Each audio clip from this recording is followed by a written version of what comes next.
The walls exhaled. That was the first thing I noticed about 47 Mercer Lane, a slow, rhythmic expansion and contraction of the wallpaper. I'd seen the listing photos online. I knew the house was old, but I didn't expect it to be, well, alive. I shrugged off the feeling. Old houses have quirks. This one just had particular resonant acoustics. That night, I woke up to what sounded like wet respiration in the vents. The realtor had warned me about quirky acoustics, but when I pressed my ear to the bedroom wall, I didn't hear the muffled sound of traffic or distant music. I felt warm moisture against my skin. It was the house breathing. I got over my surprise quickly. It was a beautiful old house and the price was good. I chalked the sound up to some trick of the air and went back to sleep.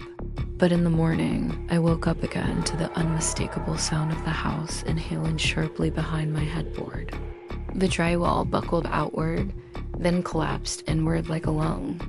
It was a sound that shouldn't have been human, let alone alive. I sat up in bed and stared at the wall as if expecting to see a chest rise and fall.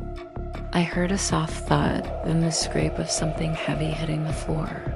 I got out of bed to investigate. In the corner of the room, I found the bathroom mirror lying face down on the carpet. Someone or something had pulled it from its hangers, and the bathroom was filled with the fine powder of 1,000 shattered shards. I could feel their gazes boring into my back as I gingerly stepped over the glass and made my way to the door. I didn't want to look back. I didn't want to see whatever was watching me, but I did. For a moment, I stood paralyzed by what I saw, unable to move or scream or even breathe. Behind me, the wall was missing a chunk the size of a refrigerator. In its place was an abyss. I don't want to be too dramatic here, so I'll just say that it looked like the mouth of hell. Jagged black teeth scraped against the wallpaper like the lining of some colossal mouth.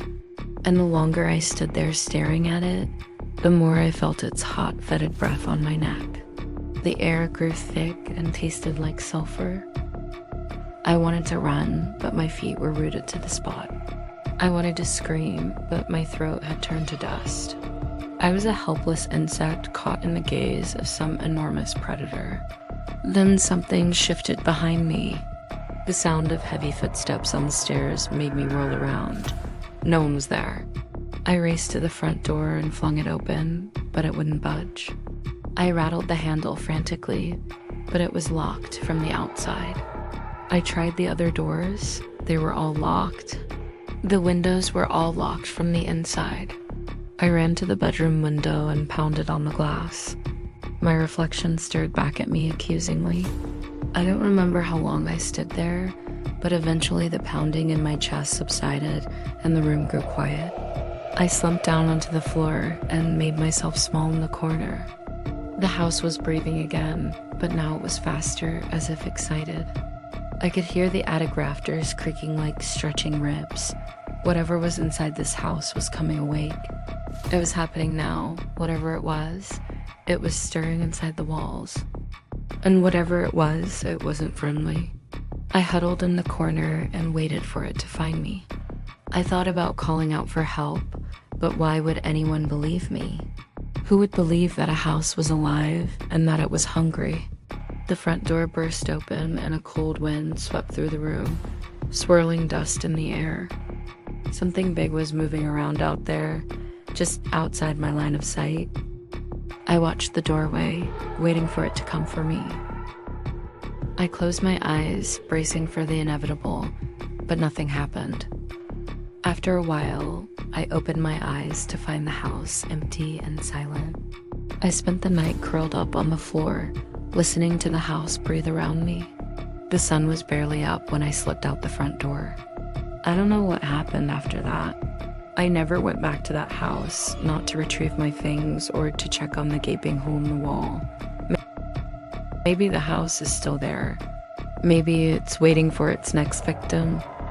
All I know is that sometimes when I am lying in bed and I hear a floorboard creak or a pipe groan, I can't help but think of 47 Mercer Lane and wonder if the house is breathing.